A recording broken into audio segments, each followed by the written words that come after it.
Hello, this is Kayla Lightfoot with Kayla's Got Bags, and I'm creating this video to show you how to create your VIP Facebook group.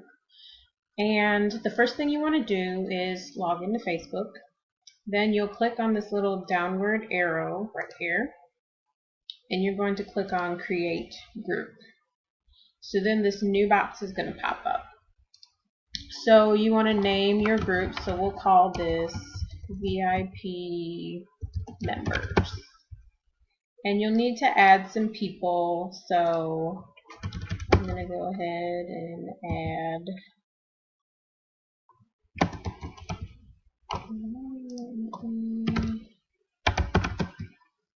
there. Okay, so I'm typing it in the wrong spot, so that's why. Make sure you're typing in the correct area in order to add people. So you have to add at least one person to create your group. So feel free to add me, that's fine. I do not mind at all. And you want to make this a closed group.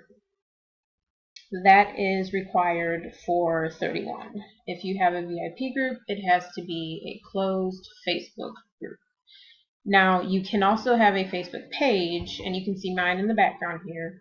That will be a separate training from this. So, for your VIP group, you want to have a name, add one person, which can be me, and make sure that the privacy of your group is set to closed.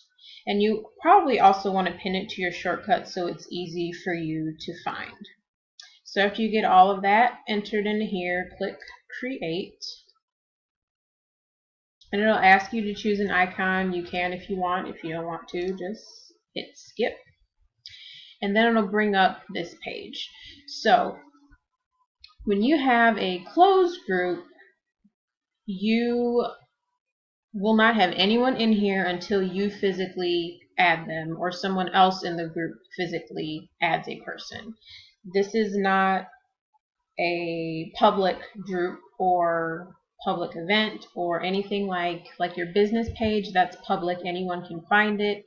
They can like it, follow it, see what you're posting. This is other end of the spectrum. With this being a closed group, you have to approve people to be in it, and you have to invite those people to be in this group. So once you come in, it will let you create a banner. So let's go to, we'll go in September, choose another banner, upload that, and then you'll hit Save Changes. So one thing you do want to make sure that you take care of is, so edit group settings. You don't have to pick a group type. When I do, I click support. And then in the description of your group, you want to describe yourself, your business, what it is that you want people to know about your business, and then also include your contact information. So like your cell phone number, email, your website, things of that nature. So tags, I don't really do much with this stuff except for the linked pages. Because I have a business page, I've linked mine to my group. And that is also something that I suggest you do once you create your own business page.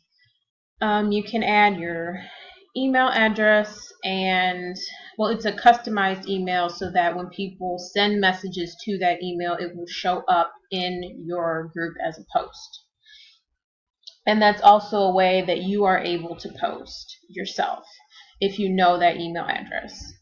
And so for privacy, we've already set it to close, so that's where that needs to be. For membership approval, any member can add or approve members. I changed mine to any member can add, but an admin or a moderator must approve them.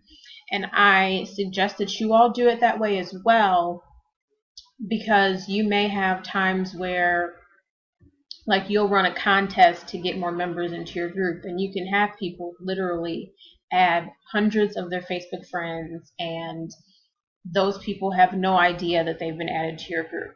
So then they start seeing your post in their newsfeed and they're wondering, what is this stuff about 31? I don't know anyone who sells it. Why is this here? And they can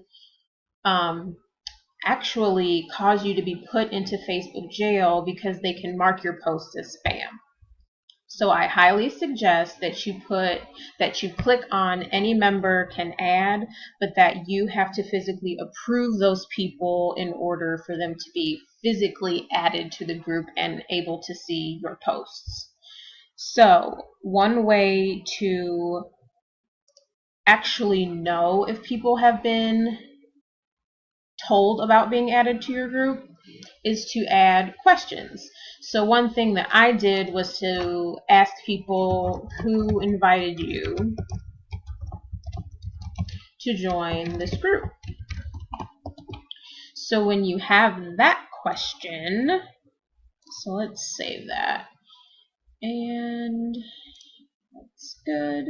So now when you put that question in there, when people are added to a group, Facebook will send them a message and that question will be in that message. So if they know nothing about being added to your group, most likely they're not going to fill that question out. And at which point you would know, because it would show up blank in your actual group. So I suggest not adding people who don't answer these questions, and you do have the option to resend those questions to people as well, and I'll show you that in a second on my actual page. But the last thing I wanted to say is this post approval button. I don't have a problem in my group with people posting things that I don't want other people to see, so I do not check this. But I am in several groups where your post has to be approved in order for it to be put up on the group wall. So that's up to you. Like I said, I don't do it, but if you would like to, totally fine either way. So I'm going to save these. And then we're going to go over to my group so I can show you what it looks like for the questions. Actually, I won't be able to show you because I don't have any requests right now for people to be added to my group. So forget that I said that, but just know that when you have those questions, if there are people who have not answered it, they are going to show up. Let's see if I can find it.